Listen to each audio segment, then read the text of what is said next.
ओम नमो भगवते वासुदेवाय। ओम श्री गणेशाय नमः। आप सभी का हमारे YouTube चैनल पर हार्दिक स्वागत है। आज सुने बुधवार व्रत की पौराणिक कथा।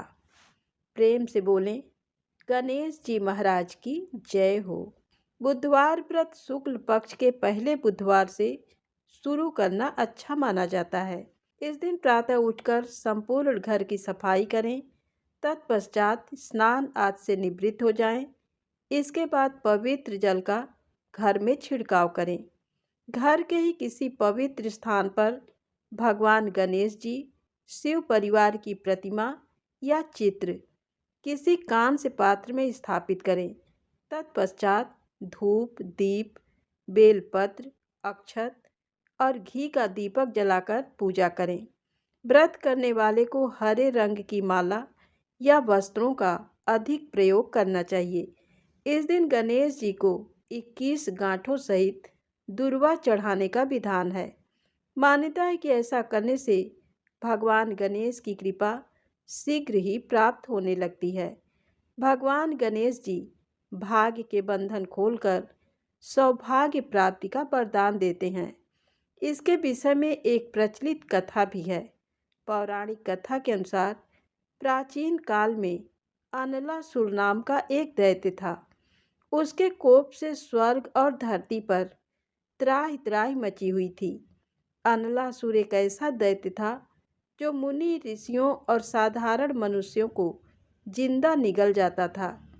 इस दैत्य के अत्याचारों से त्रस्त होकर इंद्र सहित सभी देवी देवता, ऋषि मुनि भगवान महादेव से प्रार्थना करने जा पहुँचे और सभी ने महादेव से ये प्रार्थना की कि वे अनलासुर के आतंक का खात्मा करें।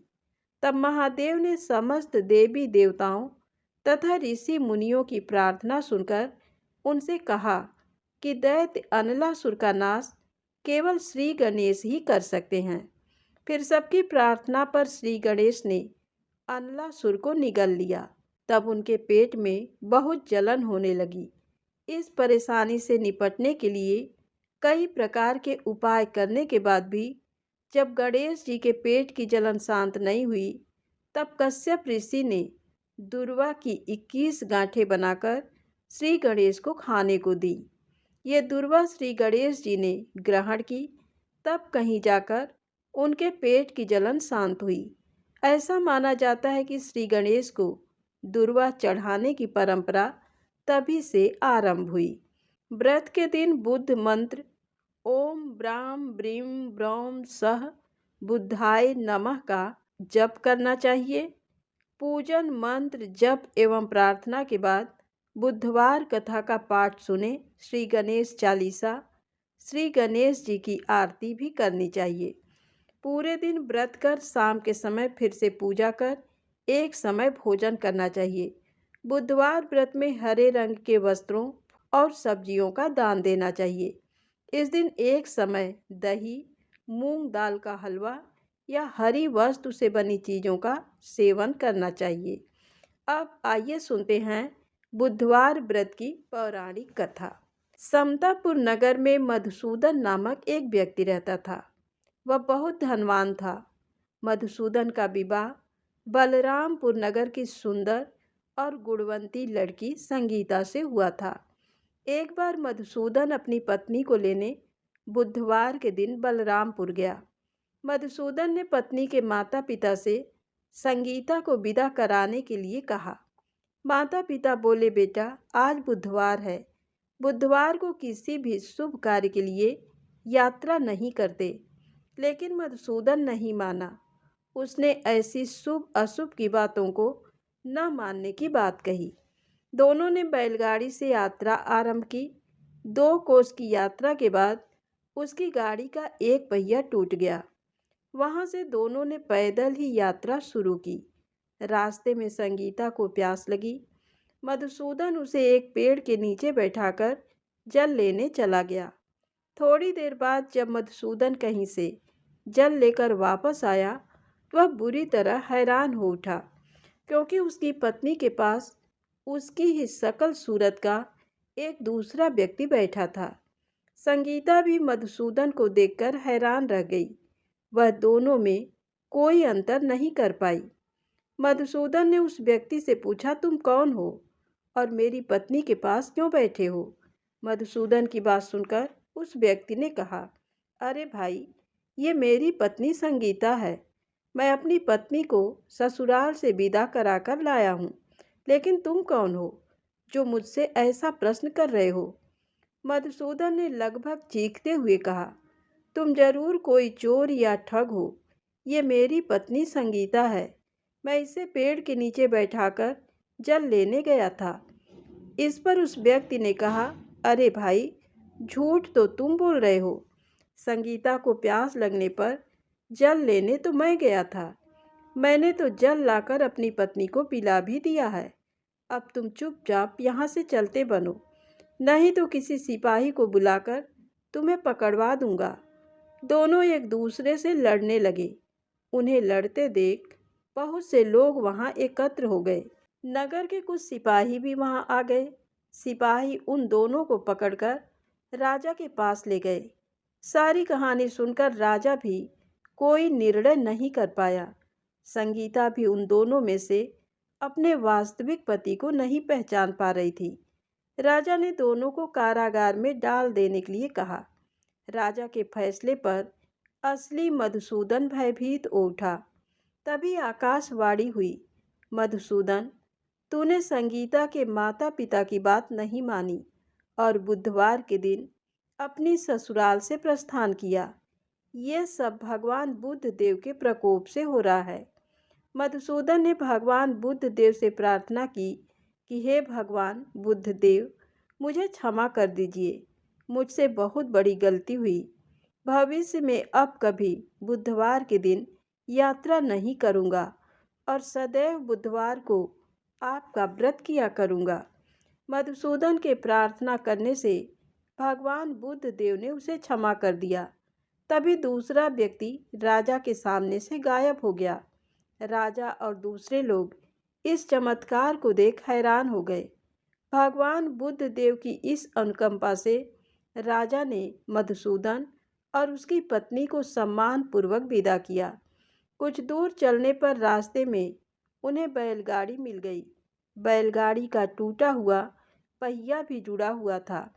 दोनों उसमें बैठकर समतापुर की ओर चल दिए। मधुसूदन और उसकी पत्नी संगीता दोनों बुधवार को व्रत करते हुए आनंद पूर्वक जीवन यापन करने लगे। भगवान बुद्ध देव की अनुकंपा से उनके घर में धन संपत्ति की वर्षा होने लगी। जल्दी ही उनके जीवन में खुशियां ही खुशियां भर गईं। बुधवार का व्रत करने से स्त्री पुरुषों को जीवन में सभी मंगल कामनाएं पूरी होती हैं। तो प्रेम से बोलें, गणेश जी महाराज की जय हो, बुद्ध देव भगवान की जय हो। अब आइए सुने गणेश जी महाराज की अगली पौराणिक कथा। एक बार देवी तुलसी विवाह हेतु वर ढूंढने के लिए तीर्थ यात्रा पर निकली थी और ढूंढते ढूंढते वह गंगा किनारे पहुंच गई। उस वक्त गणेश भगवान गंगा किनारे तप कर रहे थे।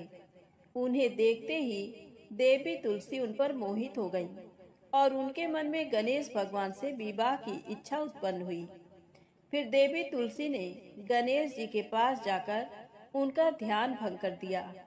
आंखें खोलने के बाद गणेश भगवान के सामने देवी तुलसी खड़ी थी, लेकिन सामने एक स्त्री है, इसलिए अपने क्रोध को नियंत्रण में रखकर गणेश भगवान ने पूछा, आप कौन है देवी और मेरा ध्यान भंग करने का क्या कारण है? जवाब में देवी तुलसी ने अपने परिचय के साथ गणेश जी से विवाह की बात कर ली। उत्तर में गणेश जी बोले, देवी, मैं ब्रह्मचारी हूँ, उस वजह से मैं विवाह नहीं कर सकता। अपने विवाह प्रस्ताव के लिए ना सुनने के बाद देवी तुलसी क्रोधित हो गई और उन्होंने गणेश जी को श्राप दे दिया कि उनका ब्रह्मचर्य टूटेगा और उनके 2 विवाह होंगे। इस बात पर गणेश भगवान भयंकर क्रोधित हो उठे, क्योंकि एक तो वह स्त्री है, इसीलिए ध्यान भंग करने पर भी गणेश जी ने कुछ नहीं कहा। और इतनी विनम्रता से बात करने पर भी उन्हें श्राप दिया गया। फिर गणेश जी ने भी देवी तुलसी को श्राप दिया कि तुम्हारा विवाह शंखचूर्ण नाम के असुर के साथ होगा। एक देवी होकर भी उनका विवाह एक राक्षस से होगा। ये जानकर देवी तुलसी विचलित हो गईं और विनायक जी से इस कठोर श्राप से मुक्ति दिलाने की क्षमा याचना करने लगी। फिर गणेश जी को तुलसी देवी पर दया आ गई। वह बोले कि मेरा श्राप तो बदल नहीं सकता, वह तो सच होकर ही रहेगा, लेकिन अगले जन्म में तुम एक पेड़ बनोगी और भगवान महाविष्णु जी को अत्यंत प्रिय होगी। उनकी पूजा में भी तुम्हारा एक महत्वपूर्ण स्थान होगा और कलयुग के इंसानों को तुम मोक्ष का मार्ग दिखाओगी। लेकिन तुमने मेरा तप भंग किया है और मुझे ब्रह्मचारी होकर भी 2 विवाह का श्राप भी दिया है। इसलिए मेरी किसी भी प्रकार की पूजा में तुम निश्चित होगी। इस प्रकार देवी तुलसी गणेश भगवान की पूजा में निषिद्ध हो गई। तो प्रेम से बोले गणेश जी महाराज की जय हो। अब आइए सुने गणेश जी के विवाह की कथा। गणेश भगवान का मुख हाथी का है और एक दांत टूटा हुआ है। इन्हीं 2 कारणों की वजह से उनका विवाह नहीं हो पा रहा था। इस बात से गणेश महाराज अक्सर नाराज रहा करते थे। एक दिन एक देवता के आग्रह पर विनायक जी उसके विवाह में अपनी उपस्थिति दर्शाने गए थे। विवाह स्थल पर पहुंचने के बाद कुछ देवताओं ने मिलकर गणेश भगवान का समय पर विवाह न होने के कारण उपहास किया, जिससे गणेश जी बहुत ही अधिक नाराज हो गए। उसी दिन उन्होंने ठान लिया कि जब तक मेरा विवाह नहीं होता तब तक मैं किसी भी देवता का विवाह नहीं होने दूंगा। गणेश भगवान के पास विवाह और अन्य संदेश लाने का काम उनके प्रिय वाहन मूषक राज करते थे। अब मूषक राज जब भी किसी देवता के विवाह का समाचार लाते तब गणेश जी उसे आदेश देते और मूषक राज अपनी सेना के साथ जाकर उस विवाह के मंडप को गिराकर तहस नहस करते एवं बारातियों को भी भगा देते। इस तरह गणेश जी और मूषक राज की मिली भगत की वजह से किसी भी देवता का विवाह नहीं हो रहा था। गणपति जी के व्यवहार से तंग आकर सभी देवी देवता भगवान शिव और माता पार्वती जी के पास पहुंच गए और इस विराट समस्या का समाधान मांगने लगे। भगवान शिव और माता पार्वती ने कहा कि इसका हल तो आपको केवल ब्रह्मा देव जी के पास ही मिल सकता है। कृपा करके आप ब्रह्मलोक को जाएं। माता पार्वती और महादेव को प्रणाम करके सभी देवी देवता ब्रह्मा जी के पास प्रकट हुए। देवताओं की समस्या को ठीक से सुनने के बाद ब्रह्मा जी ने अपनी योग शक्ति से 2 कन्याओं का निर्माण किया। कन्याओं का नाम था रिद्धि और सिद्धि। वह दोनों ब्रह्मा जी की मानस पुत्रियां थीं। उन्हें लेकर ब्रह्मा जी गणेश महाराज के पास गए और उनसे अपनी पुत्रियों को ज्ञान एवं शिक्षा प्रदान करने का निवेदन करने लगे। ब्रह्मा देव जी का मान रखने के लिए एक दंत भगवान ने रिद्धि और सिद्धि को शिक्षा देना आरंभ किया। फिर उस दिन के बाद से जब भी मूषक राज किसी विवाह की खबर लेकर आते हैं, उस वक्त रिद्धि और सिद्धि गणेश जी को अपनी बातों में उलझाकर रखती थी। इस तरह गणेश जी का ध्यान किसी और विषय पर रहता और दूसरी तरफ देवताओं के विवाह संपन्न हो जाते। एक दिन बुद्धि के देवता भगवान गणेश जी को ये बात समझ आ गई, लेकिन उनके क्रोध में आने से पहले ही ब्रह्मा देव अपनी दोनों पुत्रियों के साथ वहां पर प्रकट हुए। रिद्धि और सिद्धि को सामने देखते ही गणेश जी का क्रोध बढ़ने लगा, किंतु विनायक जी के मुख से कोई भी शब्द निकलने के पहले ही भगवान ब्रह्मा देव ने कहा, हे गणेश जी, आपने स्वयं ही मेरे पुत्रियों को शिक्षा दी है और अब मुझे इन दोनों के विवाह योग्य कोई वर नहीं मिल रहा है। मेरी आपसे विनती है कि आप ही रिद्धि और सिद्धि से विवाह करके मुझे धन्य कीजिए। परमपिता ब्रह्मा देव जी की शांत वाणी सुनकर गणेश जी का क्रोध शांत हो गया और वह उस विवाह प्रस्ताव के लिए हंसी खुशी राजी हो गए। विवाह के बाद अपनी दोनों पत्नियों से उन्हें 2 पुत्र प्राप्त हुए, जिनका नाम रखा गया शुभ और लाभ। तो प्रेम से बोले गणेश जी भगवान की जय हो। अब आइए सुनते हैं गणेश जी की पौराणिक कथा। बहुत समय पहले की बात है। एक दिन गणेश जी धरती पर सैर कर रहे थे। सैर करते करते वह एक अनाज के खेत में पहुंच गए और भूख लगने के कारण उन्होंने उस खेत में से 12 अनाज के दाने तोड़कर खा लिए। वह खेत सेठ धनी राम जी का था। कुछ समय बाद विनायक जी को अपने किए पर पछतावा होने लगा, क्योंकि उन्होंने सेठ जी को बिना पूछे ही उनके खेत से अनाज चुरा लिया था। फिर गणेश जी ने सोचा कि अपने किए बुरे कर्म का प्रायश्चित तो करना ही पड़ेगा। इसीलिए उन्होंने सेठ जी के यहाँ 12 साल के लिए नौकरी करने की ठान ली। उसके बाद अगली ही सुबह विनायक जी 13 से 14 साल के एक लड़के का रूप लेकर नौकरी मांगने के लिए धनी राम सेठ जी के घर पहुंचे और उन्होंने सेठ जी को अपना नाम गणेशा बताया। विनायक भगवान की बुद्धिमानी की परीक्षा लेने के बाद सेठ जी ने खुशी खुशी नौकरी भी दे दी। अब गणेश भगवान एक सामान्य मनुष्य के रूप में सेठ जी के ही घर पर रहने लगे। एक दिन सेठ जी की पत्नी शाम के समय घर का काम खत्म करने के बाद राख से हाथ धोने जा रही थी। ये देख गणेश जी ने सेठानी जी के हाथ पकड़कर जबरदस्ती मिट्टी से हाथ धुलवा दिए। गणेश की इस हरकत से सेठानी आग बबूला हो गई और उन्होंने सेठ जी के कमरे में जाकर गणेश जी की शिकायत कर दी। सेठानी से सब कुछ सुनने के बाद सेठ धनी राम ने गणेशा को बुलाया और इस हरकत का कारण पूछा। गणेश जी बोले कि सेठानी शाम के समय राख से हाथ धो रही थी और ऐसा करने से घर की लक्ष्मी नाराज होकर चली जाती हैं। इसीलिए मैंने उनके हाथ मिट्टी से धुलवाए।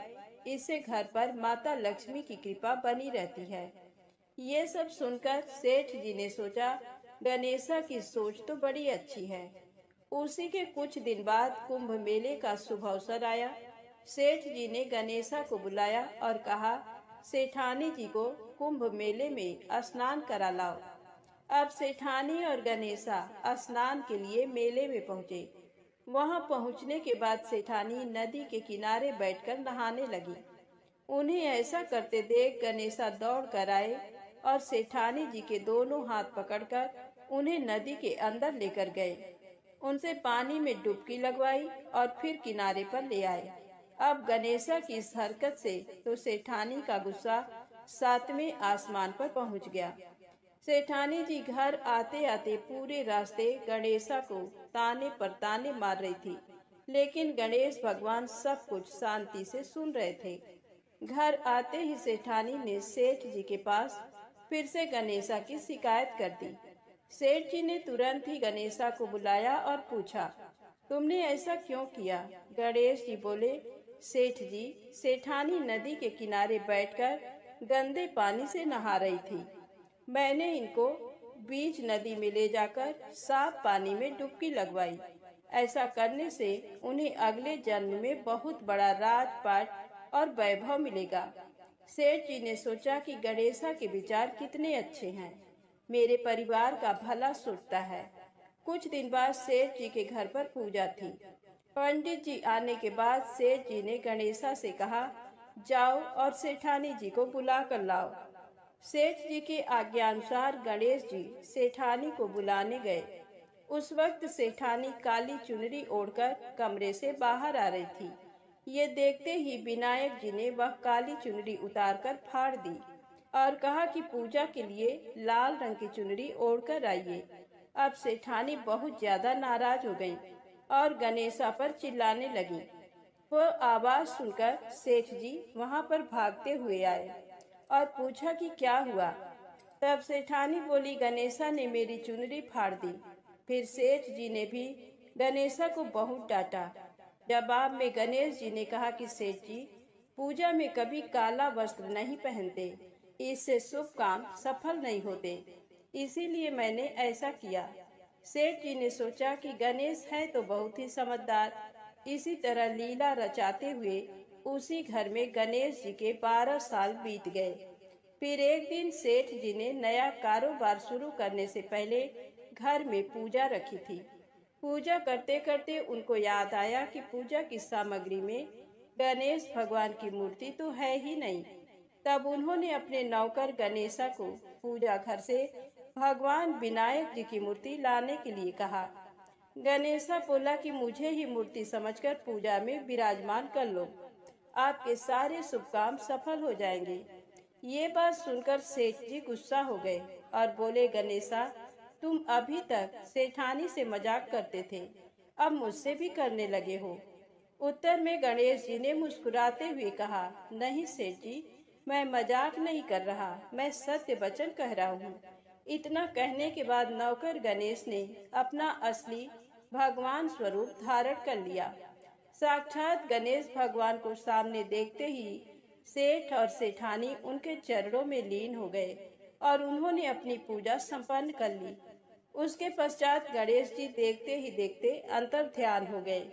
बाद में सेठ और सेठानी को बहुत पछतावा होने लगा कि स्वयं भगवान हमारे घर नौकरी कर रहे थे और हमने उनके साथ कितना बुरा व्यवहार किया, उनसे बहुत सारा काम कराया। ये सोच सोचकर दोनों दुखी होने लगे।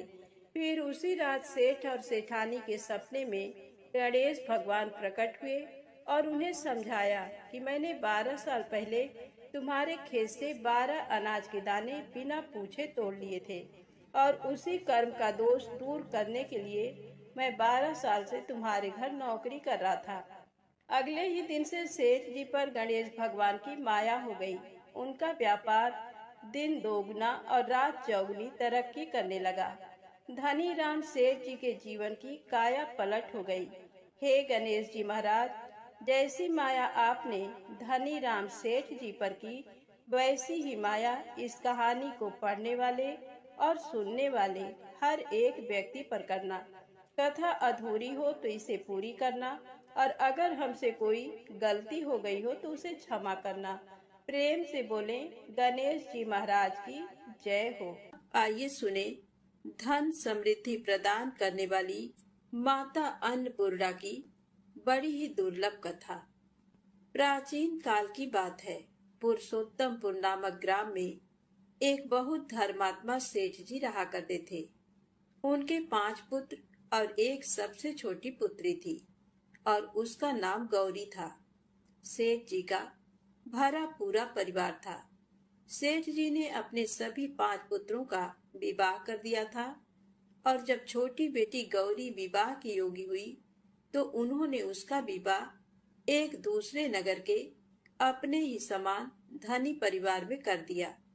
अब सेठ जी की पुत्री गौरी दुल्हन बनकर जिस घर में गई, वहां उसका पति अपने माता पिता का इकलौता पुत्र था। अब गौरी बड़े ही प्रसन्नता पूर्वक अपने ससुराल में रहने लगी। गौरी बड़ी ही सदाचार, गुणवान तथा रूपवती थी। एक दिन की बात है, जब 1.25 महीना हो गया, तब सास ने गौरी को रसोई संभालने के लिए दे दिया। रसोई की सारी बातें समझा दी।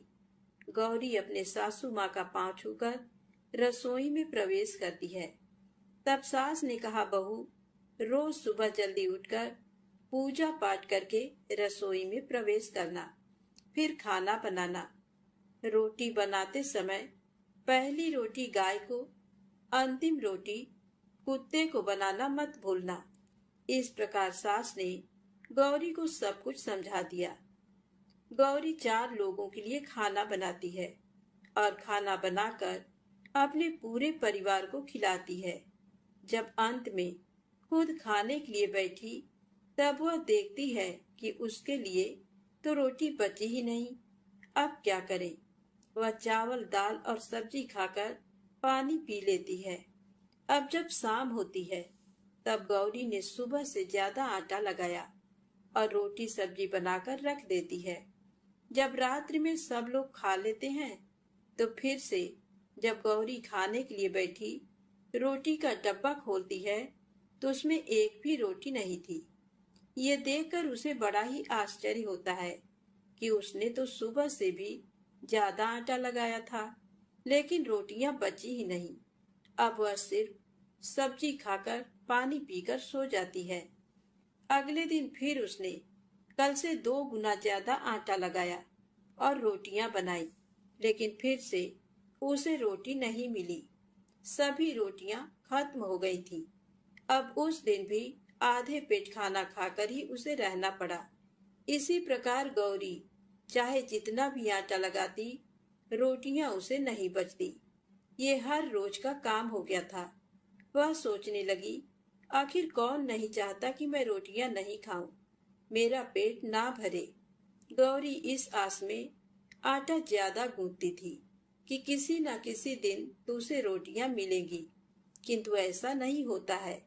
ऐसा करते करते वह बहुत कमजोर दुबली पतली हो गई। तो दोस्तों, ऐसे ही एक दिन की बात है, जब गौरी रसोई में सब्जियां काट रही थी, तो गलती से चाकू से उसका हाथ कट जाता है और वह रोटियां नहीं बना पाती। तो उसकी सासू माँ ने कहा, बहू रहने दो, आज मैं रोटियां बना देती हूँ। तो गौरी ने कहा, नहीं सासू माँ, आप आटा लगा दीजिए, मैं रोटियां बना दूंगी। तो दोस्तों, उस दिन सासू माँ ने आटा लगाया और फिर बहू को दे देती है। बहू रोटियां बनाकर तैयार कर देती है। घर के सभी सदस्य रात के समय जब खाना खाने लगते हैं, सब लोग जब खाना खा लेते हैं, तब बारी आती है गौरी की। तो वह बहुत दुखी मन से खाना खाने बैठती है। वह सोचती है, आज तो सासू माँ ने आटा गूंथा है, वह भी बहुत कम। आज तो मेरे लिए रोटियां बची ही नहीं होंगी। ये सोचकर बहू मन ही मन बहुत दुखी होती है। किंतु जब वह रोटी के डब्बे को खोलती है, तो उसने देखा कि उसमें 4-5 रोटियां पड़ी हैं। ये देखकर बहू बहुत खुश होती है। अब क्या था, ऐसे ही 7 दिनों तक बहू की सासू माँ ने आटा गूंथा और बहू रोटियां बनाती थी और बहू को रोज रोटियां मिलने लगी। इन 7 दिन बहू ने भर पेट खाना खाया। जब 8वां दिन आया तो बहू का हाथ भी ठीक हो गया था। तब सासू माँ ने कहा कि गौरी बेटा, क्या मैं आज आटा गूंथ दूं या फिर तुम आटा गूंथ लोगी? तब गौरी ने कहा, नहीं माँ, मेरा हाथ अब ठीक हो गया है, मैं आटा गूंथ दूंगी। उस दिन गौरी ने आटा गूंथा और रोटियां बनाई, सबको प्रेम पूर्वक खाना खिलाया। जब उसके खाने की बारी आई, तब उसने देखा कि रोटी के डिब्बे में तो रोटी है ही नहीं, पूरा रोटी खत्म हो गया। ये देख बहू गौरी बहुत ही आश्चर्य में पड़ जाती है। वह सोचती है, जब तक सासू माँ ने आटा लगाया तब तक तो मुझे रोटियां मिलती थी, लेकिन जब से मैं आटा गूंथने लगी तो मुझे रोटियां ही नहीं मिलती, जबकि सासू माँ मुझसे बहुत ही कम आटा गूंथती थी। इसके बाद भी पूरा परिवार उसमें खा लिया करता था। ऐसी क्या बात है? ये सारी बातें सोचकर गौरी बहुत ही परेशान हो जाती है और दिन भर दुखी रहती थी। एक दिन की बात है, गौरी के पति ने गौरी से पूछा कि गौरी, तुम इतना उदास क्यों रहती हो? इतना सारा धन संपत्ति सब तुम्हारा ही तो है, तुम्हें रोकने टोकने वाला कोई नहीं है। तुम अपने मन से अपने पसंद का भोजन बनाकर खा सकती हो।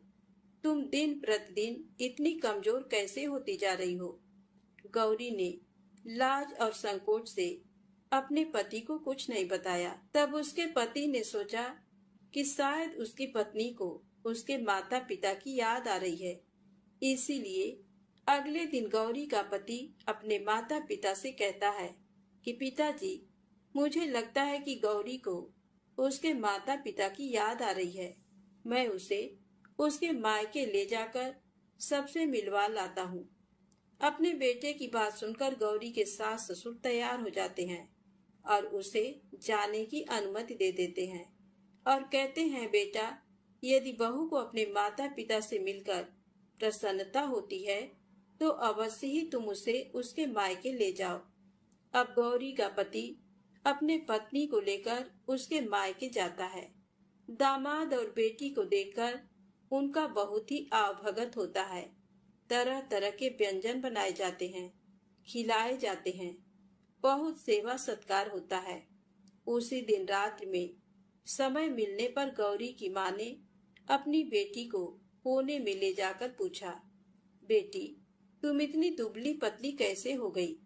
तुम तो बहुत ही कमजोर दिख रही हो। क्या बात है? तुम्हें कौन सी बात खाए जाती है? क्या तुम्हारे ससुराल वाले तुम्हारी चिंता नहीं करते, तुम्हें दुख देते हैं? या ऐसी कौन सी बात है जिससे तुम्हारी ये दशा हो गई है? अपनी माँ की बातें सुनकर गौरी अपनी सारी परेशानी, सारी चिंताएं, सब कुछ बताती है।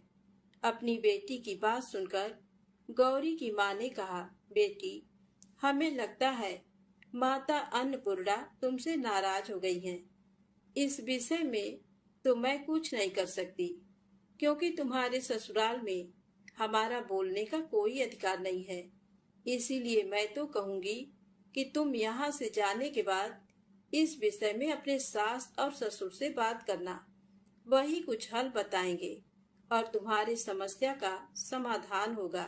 बेटी, माँ अन्नपूर्णा जिससे नाराज होती हैं, उसके साथ ऐसा ही होता है। अब अपनी माँ की बातें सुनकर गौरी निश्चय करती है कि वह सारी बातें अपने सासू माँ से कहेगी। अब जब सुबह का समय होता है तो गौरी अपने माता पिता से विदाई लेकर अपने ससुराल आ जाती है। ससुराल आने के बाद वह अपने सास ससुर और पति से सारी बातें कह सुनाती है। वह कहती है, माँ जी, जब से मैंने रसोई संभाला है, मैं खाना बनाती हूँ, तब से मुझे एक भी दिन रोटियां नहीं बचती। मैं बिना खाए ही सो जाती हूँ। किसी किसी दिन पानी पीकर सो जाती हूँ। किसी किसी दिन चावल सब्जी खाती हूँ। रोटी तो मुझे मिलती ही नहीं है। और माँ जी, आपको याद है, मेरा हाथ कटा था, तब आप उस समय आटा गूंथा करती थी, और वह भी बहुत कम। फिर भी मुझे रोटियां बचा करती थी और मैं भर पेट खाना खाती थी।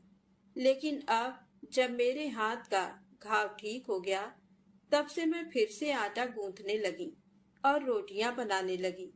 अब मुझे फिर से रोटियां नहीं बचती।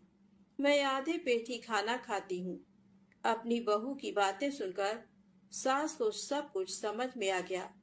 उसने कहा, बहू, ये शायद मेरी ही गलती है। मैंने तुम्हें सब कुछ बताया, सब कुछ सिखाया, लेकिन एक बात तो बताना भूल ही गई। ऐसा कहकर सास अपनी बहू का हाथ पकड़कर गौरी को रसोई में ले जाती है। एक परात में आटा निकालकर उस आटे को अच्छे से गूंथती हैं।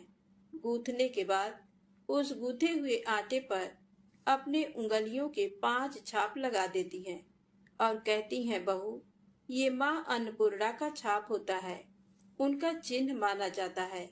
आटा लगाने के बाद कोई भी स्त्री इस तरह छाप लगाती है तो उसके घर में बरकत होती है।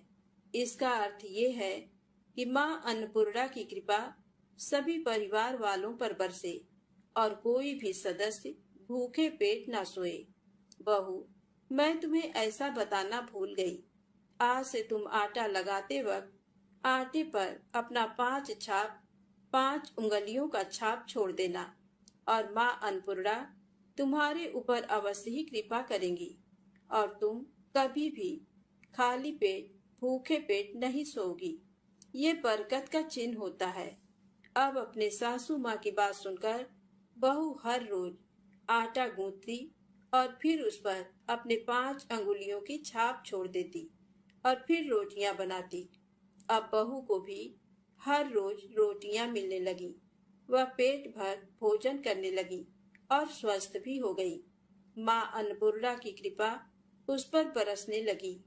उसके हाथ में माँ अन्नपूर्णा का वास हो गया। घर पर कोई भी सदस्य भूखा नहीं रहता और जो कोई मेहमान आता या कोई भी भीख मांगने के लिए भिक्षुक आता, उसे भी वह खाना खिलाकर ही घर से विदा करती। इस प्रकार बहू के ऐसा करने से उसके घर में बरकत होने लगी, अन्न की वर्षा होने लगी। तो दोस्तों, आटे को कूटकर उस पर 5 उंगलियों का छाप लगाना हमारी पुरानी परंपरा है। ये माता लक्ष्मी और अन्नपूर्णा माता का चिन्ह माना जाता है। ऐसा करने से माता अन्नपूर्णा सदा प्रसन्न रहती हैं और घर वालों पर अपनी कृपा दृष्टि बनाए रखती हैं। हमारे पूर्वजों से लेकर अब तक ये परंपरा चली आ रही है। सभी माताएं बहनें अपने 5 अंगुलियों की छाप आटे पर अवश्य ही लगाती हैं और माँ अन्नपूर्णा से प्रार्थना करती हैं कि सबका पेट भरना, सबका कल्याण करना और घर में अन्न धन की वर्षा करना। तो प्रेम से बोले, अन्नपूर्णा माता की जय हो। ओम नमः शिवाय। जय माता दी, जय भोलेनाथ।